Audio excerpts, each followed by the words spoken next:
नमस्कार एक बार पुनः। Very good morning to all of you.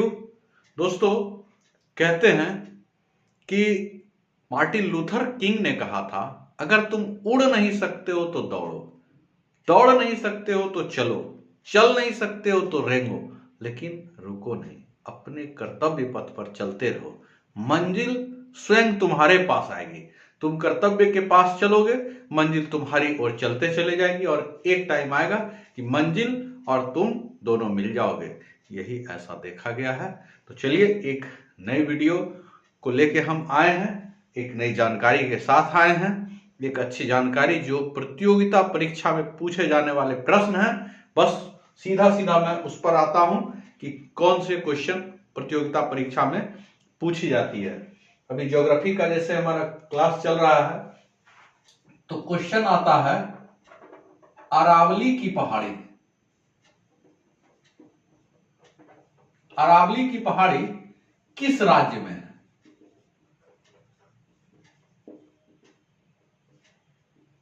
Aravalli की पहाड़ी किस राज्य में है?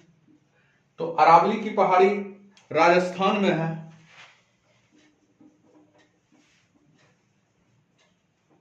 एक क्वेश्चन आता है अरावली पहाड़ी की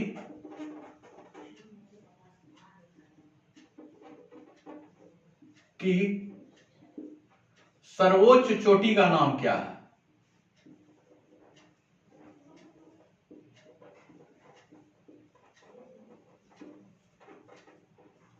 गुरु शिखर।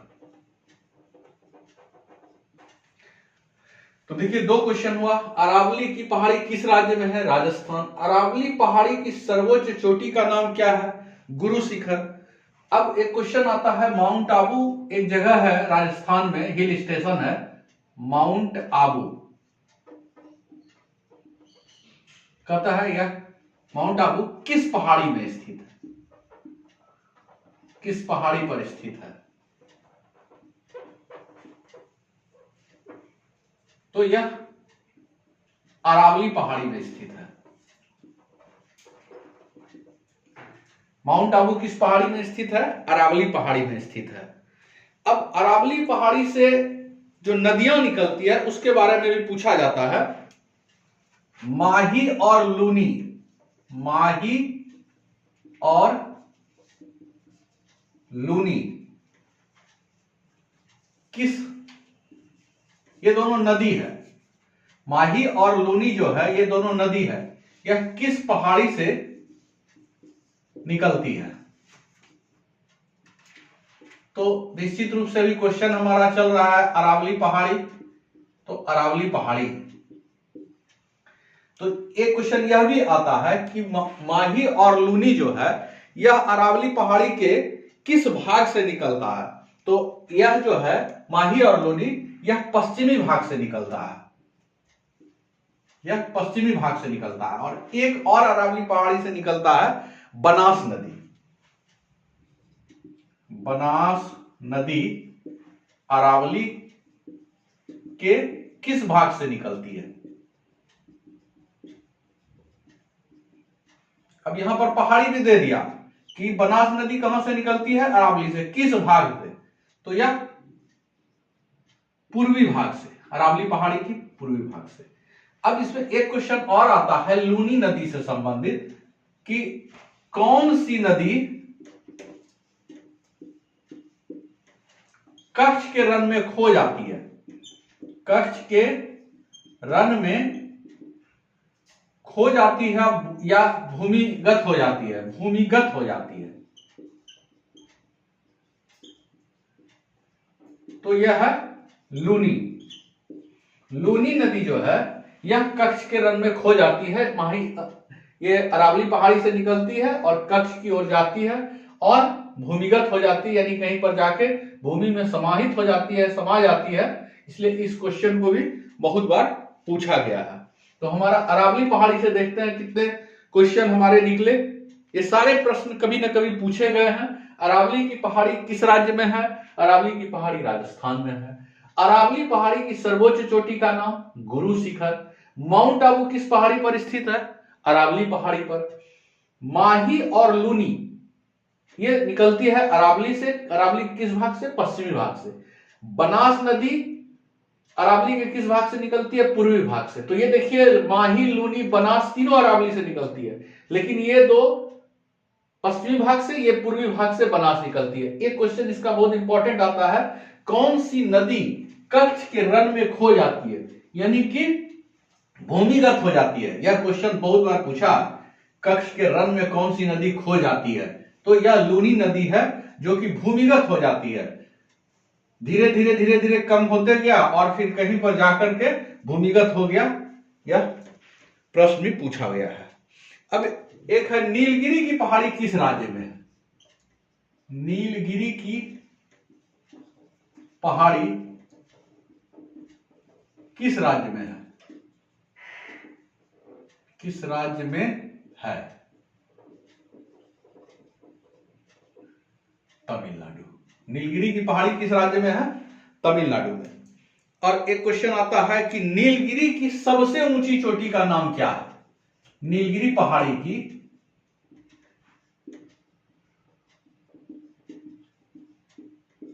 सर्वोच्च चोटी का नाम क्या है?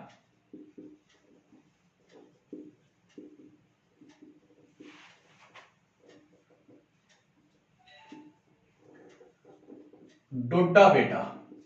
डोडा बेटा। अब हंसी मजाक में इसको कहते हैं लोग दो दो बेटा। डोडा बेटा। नीलगिरी पहाड़ी की सर्वोच्च चोटी का नाम क्या है? डोडा बेटा। और नीलगिरी पहाड़ी किस राज्य में है? तो नीलगिरी पहाड़ी तमिलनाडु में है। स्पष्ट आप देख सकते हैं। और कहता है कि ये डोडा बेटा जो है, ये दक्षिण भारत की दूसरी सर्वोच्च चोटी है। दक्षिण भारत की पहली सर्वोच्च चोटी है अनायमुड़ी, और यह दूसरी सर्वोच्च चोटी है। दक्षिण भारत की दूसरी सर्वोच्च चोटी, ये इसी में इसका नाम आता है डोडा बेटा, दो दो बेटा, यानी दूसरी सर्वोच्च चोटी। ठीक है, याद रखने में आसानी होगी। अब कहता है तब दक्षिण भारत की प्रथम सर्वोच्च चोटी का क्या नाम है? तो दक्षिण भारत की प्रथम सर्वोच्च चोटी का नाम है अनायमुड़ी।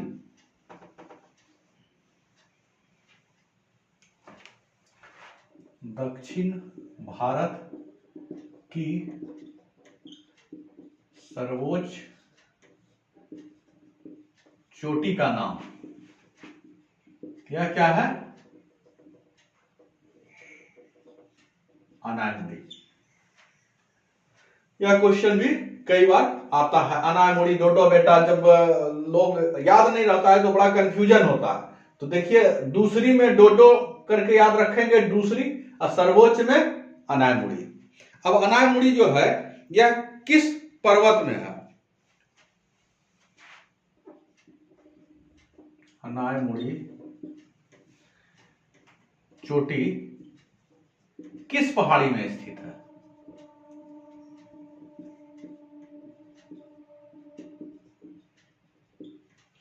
अन्नामलाई की पहाड़ी। अन्नामलाई की पहाड़ी। देखिए, ओ से अन्नामलाई, ओ से अनायमुड़ी, याद रखना थोड़ा सा आसान है। अन्नामलाई की पहाड़ी का जो सर्वोच्च चोटी है वही अनायमुड़ी है, और यही दक्षिण भारत की सर्वोच्च चोटी का नाम है। एक क्वेश्चन बहुत फेमस है, सतपुड़ा की पहाड़ी किस राज्य में है? सतपुड़ा की पहाड़ी किस राज्य में है? तो ये इसका आंसर आता है मध्य प्रदेश। सतपुड़ा की पहाड़ी किस राज्य में है? मध्य प्रदेश में। क्वेश्चन आता है कि सतपुड़ा की पहाड़ी कैसे चट्टानों से बना है? तो ज्वालामुखीय चट्टान से। सतपुड़ा की पहाड़ी कैसे चट्टानों से बनी है?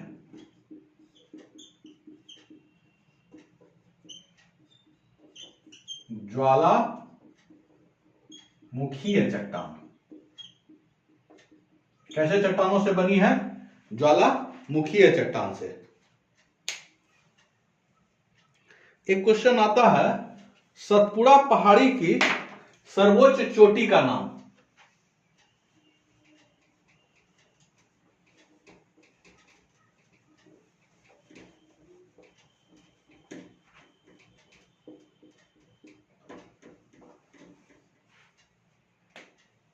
सतपुड़ा पहाड़ी की सर्वोच्च चोटी का नाम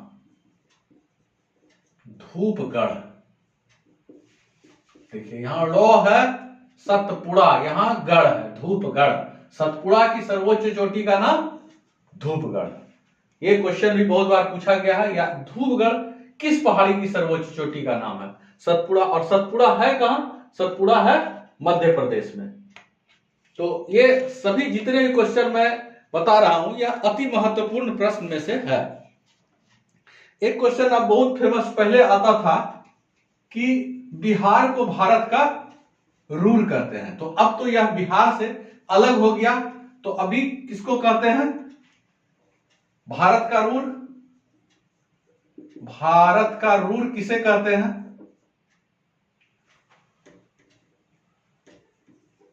भारत का रूर किसे कहते हैं? छोटा नागपुर का पठार।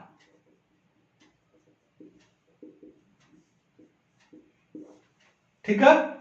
अब भारत का रूर छोटा नागपुर पठार को क्यों कहते हैं? तो हम जानते हैं कि छोटा नागपुर पठार में जो है खनिज संपदा भरी हुई है। खनिज संपदा के दृष्टिकोण से वह संपन्न है। छोटा नागपुर पठार को भारत का रूर क्यों कहते हैं? तो खनिज संपदा की संपन्नता, खनिज संपदा की संपन्नता के कारण, यानी बहुत सारे मिनरल्स हमारे अब्रक मिलते हैं और भी लोहा मिलते हैं, कोयला मिलते हैं, यानी कि बहुत सारे खनिज हमें छोटा नागपुर पठार में मिलता है, इसलिए इसे भारत का रूर कहते हैं। एक क्वेश्चन आता है, गंगा सागर, गंगा सागर या सागर द्वीप कहां स्थित है? या सागर द्वीप कहां स्थित है? गंगा सागर या सागर द्वीप कहां स्थित है? बंगाल की खाड़ी में। एक बहुत ही बार इसको पूछा है, न्यू मूर द्वीप कहां स्थित है? न्यू मूर द्वीप कहां स्थित है? तो यह भी बंगाल की खाड़ी में ही है। यह भी बंगाल की खाड़ी में है। न्यू मूर द्वीप कहां स्थित है? यह भी बंगाल की खाड़ी में है। देखिए आप, सतपुड़ा की पहाड़ी की सर्वोच्च चोटी का नाम धूपगढ़। भारत का रूर किसे कहते हैं? छोटा नागपुर का पठार। छोटा नागपुर पठार को भारत का रूर क्यों कहते हैं? तो खनिज संपदा की दृष्टि से यह संपन्न है। गंगा सागर या सागर द्वीप कहां स्थित है? तो यह बंगाल की खाड़ी में स्थित है। न्यू मूर द्वीप कहां स्थित है? तो यह भी बंगाल की खाड़ी में है। अच्छा, एक क्वेश्चन आता है अंडमान निकोबार का। अंडमान निकोबार की सर्वोच्च चोटी का नाम। तो यह है सैडल चोटी। सैडल चोटी, अंडमान निकोबार के सर्वोच्च चोटी का नाम सैडल चोटी। और अंडमान निकोबार का एक आता है बैरन ज्वालामुखी। बैरन ज्वालामुखी। बैरन ज्वालामुखी कहां स्थित है? तो यह भी अंडमान में ही है। तो आज इन्हीं कुछ चंद प्रश्नों के साथ मैं इस वीडियो को रोकता हूं और आपको यह होमवर्क देता हूं कि जितने भी प्रश्न अभी तक हुए हैं सबको आप अच्छे तरीका से याद कर लें। मैं हो सकता है कल वीडियो अपलोड ना करूं, तो मंडे या ट्यूसडे को सारे वीडियो का मैं रिवीजन आपको कराऊंगा, इसलिए आप अच्छे से सारे वीडियो को देख लें, जो भी क्वेश्चन है इसको नोट कर लें, फिर मैं पूछूंगा और फिर हो सकता है कि नया सब्जेक्ट चालू करें। थैंक यू दोस्तों।